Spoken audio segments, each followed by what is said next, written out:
Olá, boa tarde. Boa Boa tarde. tarde, Letícia. Boa tarde. Não tô te... Boa tarde, boa tarde. Boa tarde você aí de casa que está aí com a gente. A Letícia hoje ela vai falar sobre um tema bem importante aqui com a gente, que é Brasil GovTech, impactos da pandemia para a digitalização de serviços públicos. Letícia, eu queria já abrir aqui para você, eu vou ficar aqui nos bastidores e aí vou deixar agora contigo, tá ok? Ótimo. Obrigada mais uma vez, Isabela. Queria muito agradecer a todo mundo que está nos acompanhando aqui nesse bate-papo. Eu tinha preparado a apresentação, mas eu acho que o ideal é a gente seguir com um bate-papo super descontraído, até porque a gente tem um tempinho bem curto, né, para falar sobre esse tema que é tão complexo.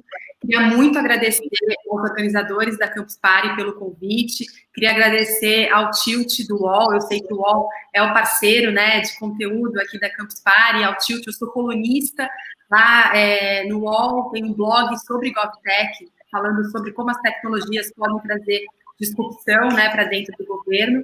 Então, eu queria muito agradecer ao convite que foi feito também por intermédio deles.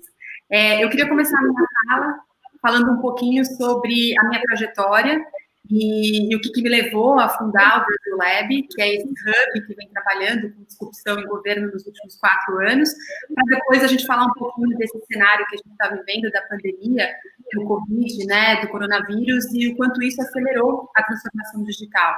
Teve um efeito colateral, vamos dizer assim, que a gente não imaginava e que, no fim, acelerou esse processo. Então, só para comentar rapidamente, eu me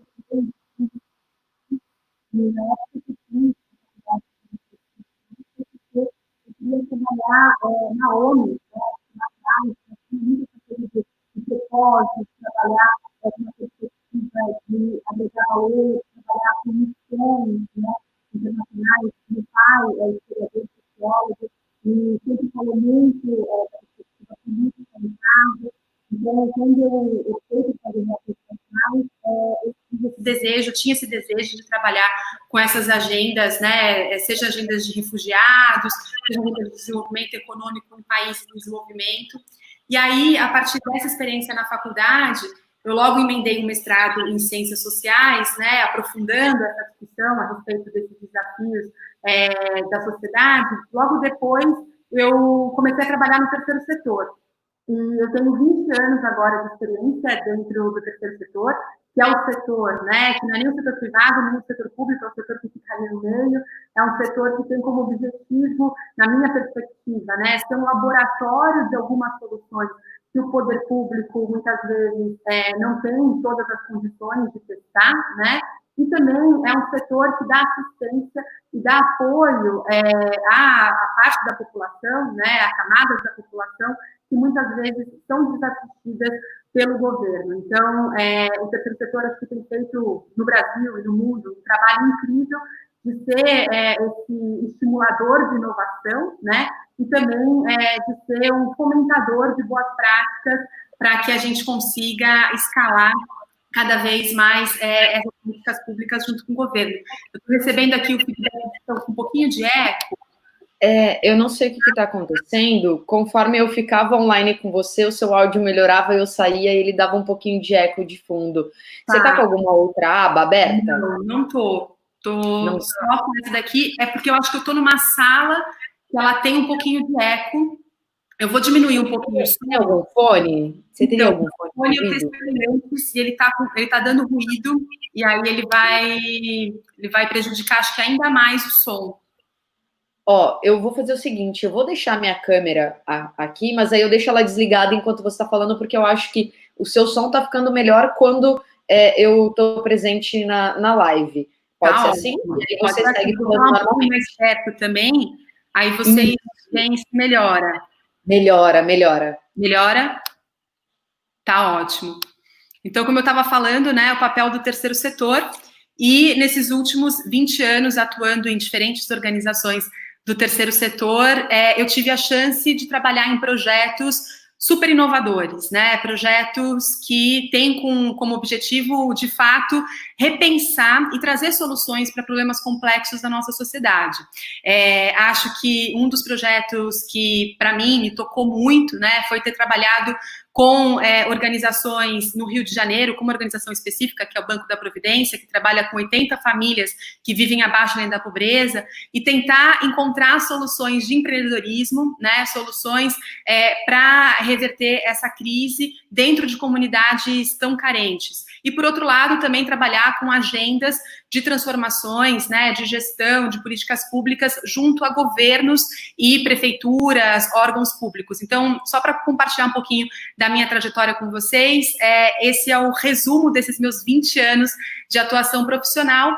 E aí, há 4 anos atrás, essa perspectiva, né, dessa atuação como sociedade civil, atuando nesse papel junto ao terceiro setor, começou a me tocar muito, né, de forma bastante significativa, pensando como que a gente poderia trazer para o Brasil uma perspectiva propositiva e positiva. Acho que o nosso país vem passando por uma crise, não é de hoje, né? Acho que a gente vem enfrentando cenários bastante complexos, tanto na política, quanto na questão econômica, quanto na questão, né, social. A gente tem uma desigualdade social que é gritante e muito difícil de ser digerida, né?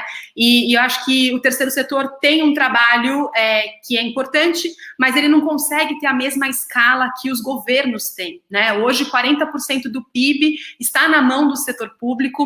Os governos são responsáveis pelos equipamentos públicos, né? Por 70% das escolas do Brasil, por equipamentos públicos na área de saúde. Então, é uma realidade, a gente precisa, como sociedade, se mobilizar cada vez mais para construir o governo que a gente quer de fato, né? Esse governo que nos represente, esse governo que atenda às nossas demandas, atenda aos nossos anseios e que dialogue com as diferentes capilaridades da sociedade, né? Com as diferentes camadas da sociedade, né? A sociedade, ela é super plural e a gente precisa ter um governo que, de fato, dialogue com essas diferentes realidades. Então, muito instigada por conta dessa agenda, né, de como que eu poderia fazer um trabalho mais propositivo, mais assertivo para o Brasil, foi que há 4 anos atrás eu resolvi fundar o Brasil Lab, que é uma ONG, é uma organização sem fins lucrativos, apartidária, que tem como objetivo levar a inovação para dentro do governo. Então, essa agenda de transformação digital é uma agenda que está acontecendo, né, em todos os setores privados, né, todos os setores das indústrias do setor privado. Então, a gente está vendo o varejo e caminhando para um cenário de transformação digital super robusto. A gente está vendo o mercado financeiro, quer dizer, todos os setores estão caminhando, né, para incluir a transformação digital como um pilar essencial para o seu negócio. Então, a área de tecnologia não é mais uma área meio, a área de TI, a área que dá suporte, né, ao negócio. Não, ela vira uma área essencial, é o grande motor agora das indústrias, e o governo tem que ter isso como uma perspectiva também, o que não é realidade, mas começa a se fazer realidade, principalmente agora com essa questão da pandemia, né? Então, como eu estava comentando há 4 anos atrás, eu percebi que a inovação seria uma resposta, a transformação digital seria uma resposta muito importante para a gente construir esse Brasil do futuro que a gente fala tanto. Então, a gente sempre ouve, o Brasil é um país incrível, é um país que, né, o povo é muito resiliente, muito criativo, tem uma força, todo mundo já passou por inúmeras crises, a gente tem uma força de mobilização muito grande, etc. Sim, a gente tem um lado muito positivo da nossa cultura, da nossa resiliência, da nossa força, mas a gente também tem uma série de desafios que a gente precisa encarar, e que são desafios que, quando a gente olha, são desafios, né, do século XVIII, como a gente está falando, por exemplo, hoje, da regulamentação de saneamento. É uma realidade que a gente deveria ter resolvido no nosso país, né? A questão da desigualdade social, a mesma coisa, e N outras. Então, o Brasil é um país super complexo, porque ao mesmo tempo que a gente tem problemas do século XVIII, a gente tem que começar a se conectar com tendências e com discussões do século XXI, né? Então, pensando em tudo isso, há 4 anos atrás eu fundei o Brasil Lab com o grande objetivo de estimular empreendedores a pensarem em soluções para o governo, né? Trazer soluções que hoje são aplicadas no setor privado e modelar essas soluções para os governos, para a gente realmente levar essa transformação digital para dentro do setor público. Por quê? na minha perspectiva, né, a inovação, ela não vai acontecer de uma hora para outra. A inovação, ela acontece no setor privado muito por conta dos mecanismos de competição, né? Então, as empresas, ou elas inovam, ou elas morrem. E no setor público não é essa a realidade, né? A inovação no setor público é uma palavra super complexa da gente falar, porque muitas vezes a inovação é encarada como uma ilegalidade. O gestor público, ele não pode inovar, porque tem toda uma interpretação em relação a órgãos de controle, a questão, né, da burocracia. Todo o sistema público foi construído para se manter o status quo, né, para se manter tudo como é, da forma mais transparente, da forma mais, vamos dizer assim, organizada possível. Então, a gente precisa fazer com que a sociedade civil abrace essa agenda da transformação digital e a sociedade civil leve essa agenda para dentro do governo. E aí, pensando em todo esse cenário, por que não convocar startups, por que não convocar empreendedores a pensarem em modelarem soluções para o governo, né? O Brasil é um dos países mais empreendedores do mundo, em diferentes rankings a gente fica ali posicionado entre o 4º e o 5º. A gente tem um fluxo super interessante de investimento, né, vindo para o Brasil, de fundos de capital de risco e outros investimentos. A gente tem um ecossistema cada vez mais maduro, com aceleradoras, com parques tecnológicos, aqui apoiando esses empreendedores, né, parceiros importantes que apoiam a parte de conhecimento também, como o Sebrae e outros. Então, a gente tem hoje um ecossistema importante no Brasil, um dos mais importantes da América Latina. Então, por que não pensar nessas startups modelarem soluções para o governo? E foi essa a ideia maluca que eu criei há 4 anos atrás e que tem dado muito certo. Acho que, assim, para mim, é muito gratificante ver, após 4 anos, né, a gente está indo para o 5º ano, a gente completa 5 anos em março do ano que vem, que a gente já teve quase 1.000 startups aplicando para o nosso programa de aceleração. 81 dessas startups foram aceleradas por nós, então, de fato, receberam o nosso apoio para modelarem soluções, né, junto ao setor público. Então, entendendo o que é um processo de licitação, como que eu posso estabelecer indicadores de impacto junto às secretarias, junto aos governos, né? Então, a gente dá todo o caminho das pedras para que essas startups consigam, de fato, pensar em soluções para os governos. E após 4 anos, a gente tem esse resultado incrível e 34% do nosso portfólio também com venda ativa para governo ou projetos de cooperação técnica, né, prototipando as suas soluções junto ao setor público. Ou seja, a gente conseguiu, em 4 anos, fazer com que esse ecossistema de GovTechs, né, que são as startups com foco em governo, florescessem no Brasil, e a gente consegue hoje ter uma relevância importante a ponto da gente estar começando a discutir fundos 100% GovTechs e outros programas de apoio, né, para que essas startups consigam modelar essas soluções.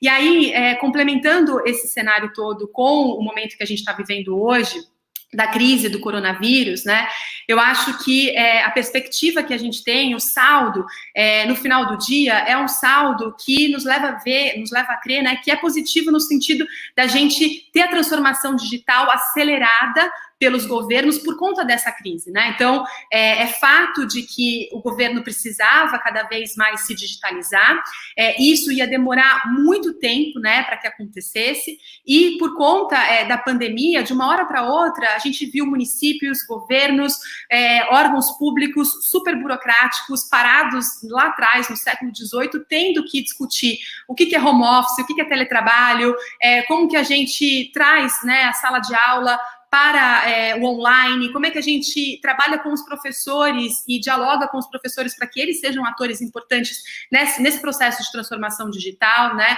Como é que a gente fala de saúde, de telemedicina, como é que a gente revê a questão da mobilidade urbana, né, nesse cenário todo. Então, eu acho que, apesar da dor que é viver esse momento que a gente está vivendo, porque é um momento muito difícil, né, para a humanidade, viver o que a gente está vivendo, a pandemia do coronavírus, a gente está entendendo que a tecnologia é uma grande aliada nesse sentido. A gente só está se conectando aqui hoje, trocando, né, o que a gente está trocando aqui hoje por conta da tecnologia. Então, eu gosto muito de uma frase que traduz, né, que a tecnologia é uma ferramenta neutra, a gente pode usá-la tanto para o bem quanto para o mal, e somos nós que vamos cada vez mais, né, utilizá-la da melhor forma possível. Então, na minha visão, a gente tem que cada vez mais dialogar e debater sobre a importância da gente usar a tecnologia para a cidadania, né? Para a gente, de fato, ter as nossas demandas, os nossos desejos como cidadão atendidos pelos governos,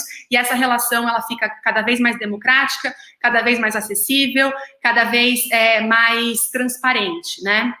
Claro, a gente tem uma série de desafios nisso, porque a desigualdade social do Brasil, quando a gente fala de tecnologia, ela também é grande, né? Então a gente viu isso acontecer agora com a pandemia do coronavírus, regiões, né, que a internet não chega, pessoas que não têm condições de pagar um plano, né, de dados para ter internet, professores se mobilizando para atender estudantes que não tinham condições dentro da sua casa de terem, né, equipamentos para conseguirem acessar as aulas online. Então a gente viu uma série de exemplos do quanto que o Brasil também é desigual quando a gente está falando da acessibilidade e desse acesso à tecnologia, né, ao mundo digital. Então, a perspectiva, eu acho que é cada vez mais que a gente consiga ter um atendimento multicanal, né? Sim, o atendimento virtual, o atendimento digital, ele vai ser cada vez mais importante, até porque os eleitores do futuro, né, as novas gerações, elas já são inseridas nesse novo cenário da transformação digital, da disrupção, então eles vão demandar isso do governo, né? Eles vão demandar um governo cada vez mais mobile, um governo que num clique a gente consiga ter uma prestação de serviço, né, fácil, rápida, que a gente consiga dar o nosso feedback a respeito de alguma política pública, que a gente consiga dialogar com o nosso representante, com quem a gente votou. Então, eu acho que é muito importante os gestores, né, e os políticos estarem atentos a isso, que essa revolução digital dos novos eleitores, ela vai acontecer, já está acontecendo e vai ser cada vez mais forte. Então, acho que a questão do coronavírus acelerou, né, tudo isso, mas também, por outro lado, mostra esse fosso e essa desigualdade social que a gente vive no Brasil, que é tão difícil, né, da gente reverter, e que aí, de novo, eu acho que tem uma perspectiva positiva. Eu sempre gosto de trazer o olhar positivo e propositivo, né? Não é um olhar ingênuo da gente realmente acreditar que tudo é possível e tudo vai mudar de uma hora para outra. Não é isso, mas é um olhar de que existem soluções, existem boas práticas, existe gente muito boa querendo, né, promover transformação, tanto do lado do setor privado, quanto do lado do setor público, né? E a gente precisa conectar esses diferentes atores em prol dessa agenda tão positiva. Então, na minha visão, quando a gente está falando também desse cenário desafiador, da inclusão digital, dessa acessibilidade, né? A gente precisa cada vez mais trabalhar com capacitação e com a tecnologia nessa nova formação das competências e das habilidades do século XXI, né? Então, é super importante que a gente tenha também os empreendedores dentro desse barco, para que os empreendedores possam buscar soluções para requalificar a mão de obra. Então, a gente está vendo aí uma série de manchetes de jornais, né, dizendo que o Brasil já perdeu 7 milhões de postos de trabalho para mais. Então, essa mão de obra é uma mão de obra que ela precisa agora ser requalificada, não para as posições que já não mais existem na sociedade, né, mas para posições que a gente sabe que ainda vão ser criadas, né? 60% da mão de obra do futuro, a gente ainda não sabe quais são essas profissões, mas a gente precisa apostar nas competências mais essenciais, como criatividade, resiliência e outras. Então, eu queria reforçar aqui, de novo, né, o quanto que, na minha visão, a transformação digital para o governo, ela é uma ferramenta importantíssima para a nossa cidadania, né? Para que a gente consiga ter essa transação mais direta com o governo, para que essa relação seja cada vez mais transparente. O Brasil precisa restabelecer esse elo de confiança, né? Com o setor público, com os nossos governantes, com os nossos representantes. A gente precisa restabelecer a nossa confiança também como país, como sociedade, restabelecer o diálogo. E eu acredito muito que a tecnologia pode ser um aliado nesse processo, e é por isso que a gente vem discutindo e difundindo essa pauta de forma tão intensa dentro do Brasil Lab. E aí eu falei bastante aqui, 20 minutos, não sei se a gente abre já para perguntas, e queria depois só deixar as minhas redes sociais e o meu blog para todo mundo que quiser continuar acompanhando esse tipo de debate, que a gente consiga trocar e continuar essa experiência. Poxa, obrigada por trazer essa visão, né, tão importante agora de que, para incentivar, né, a galera toda que está criando novos negócios, que sim, existe espaço, que vocês estão dispostos a ensinar o beabá de como aplicar para uma licitação e conseguir investimento, né? Vamos lá para as perguntas. A Patrícia perguntou aqui, as transformações digitais nos governos são desenvolvidas via Fundação Brava ou pela Brasil Lab? Perfeito. Essas transformações são via Brasil Lab. A Fundação Brava é uma patrocinadora do Brasil Lab. Então, como eu disse, nós somos, né, uma organização sem fins lucrativos, temos hoje 7 patrocinadores entre pessoas físicas e jurídicas que viabilizam a nossa operação, que acreditam junto com a gente na importância dessa agenda, e a Brava é uma dessas patrocinadoras, e o Lab é que opera todo o programa de aceleração, toda essa articulação com as startups, com o poder público, somos nós que estamos ali na linha de frente. Que legal. A própria Patrícia também perguntou aqui, como funciona o modelo de financiamento dessas ideias empreendedoras de GovTech para além do curto prazo? Perfeito. Esse é um ponto super crítico que a Patrícia está trazendo, né? A gente tem hoje seed money, né? Um capital inicial que o próprio Brasil Lab viabiliza muitas vezes para as startups modelarem as suas soluções.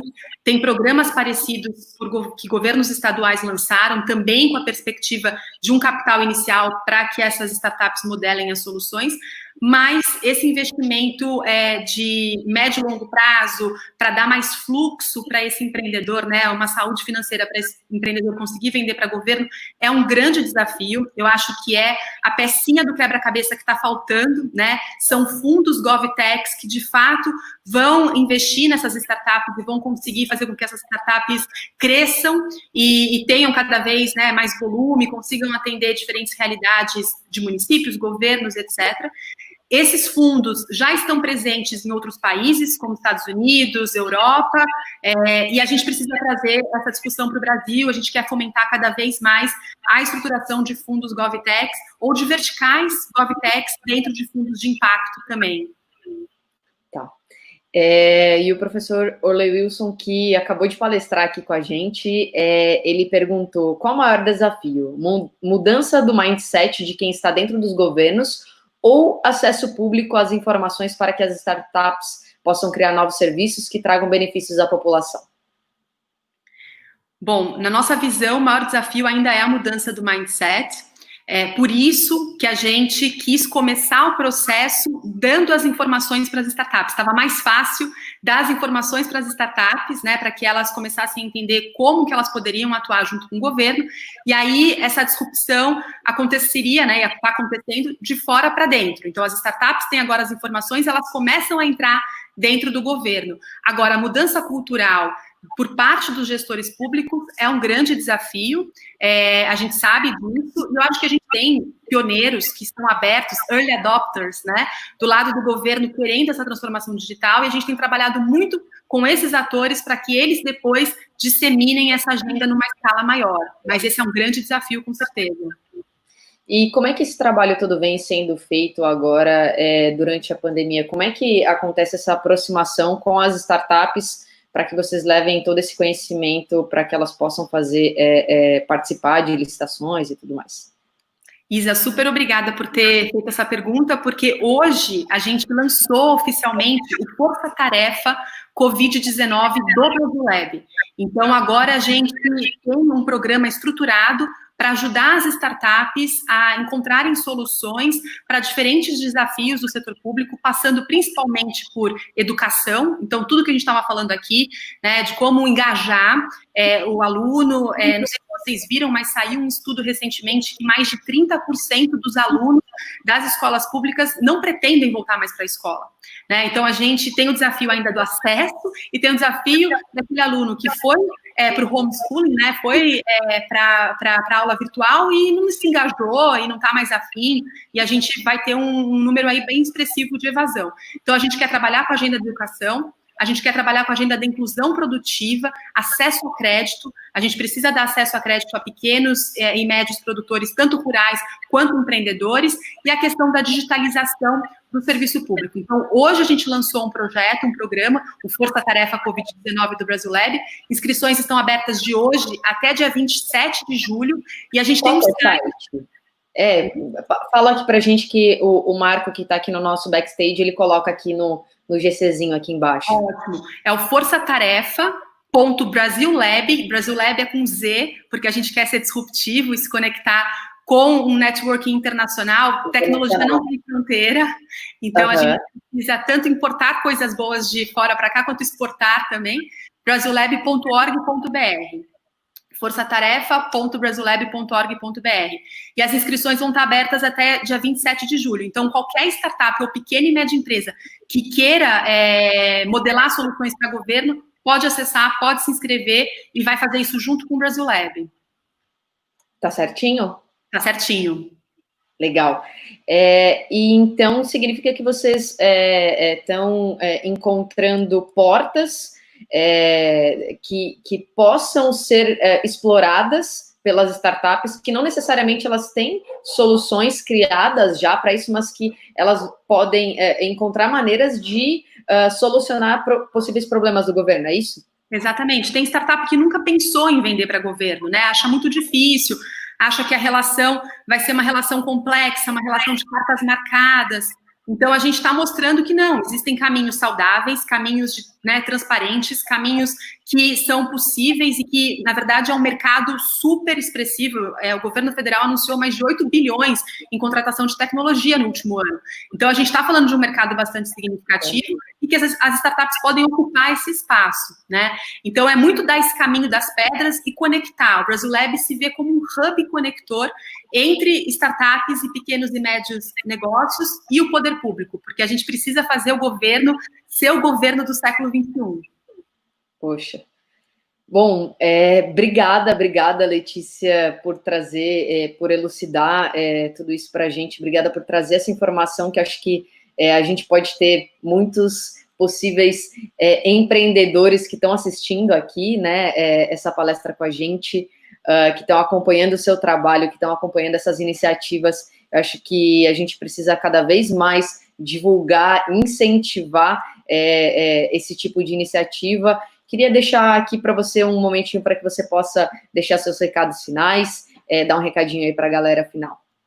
Não, queria agradecer muito mais uma vez todos que nos acompanharam, agradecer o convite e dizer, né, eu tenho as minhas redes sociais, @lepicoloto, com 2 Cs e 2 Ts. Coloque pra gente, Marco. @lepicoloto, falo bastante dessa agenda e também acho que tem um olhar que eu não trouxe aqui, mas acho que é um olhar super importante também da inclusão da mulher na tecnologia, né? Tenho falado bastante sobre isso também. E as redes sociais do Brasilab, @Brasilab, também no Instagram. A gente também toda semana está difundindo, né, uma experiência que algum município implementou, alguma startup. Então, ali tem bons cases, boas trocas. E falar do meu blog, né, o GovTech, que é o blog lá no Tilt do UOL, que eu também, toda semana, todo sábado, a gente tem um artigo falando sobre boas práticas, tanto no Brasil quanto no mundo, discutindo esse cenário. Queria muito agradecer. A chance de falar de governo e tecnologia não é sempre que aparece, porque é um tema que parece, né, árduo, parece que não combina, mas super combina e a gente tem que cada vez mais difundir essa agenda. Queremos o governo num clique, na palma da nossa mão. Exato, o acesso facilitado, né? Exatamente. Bom, obrigada, Letícia, obrigada por mais uma vez por estar aqui com a gente, obrigada a você aí de casa, um grande abraço e tchau, tchau, e até mais, que daqui a pouco a gente está aqui de volta no palco. Obrigada mais uma vez. Tchau, tchau.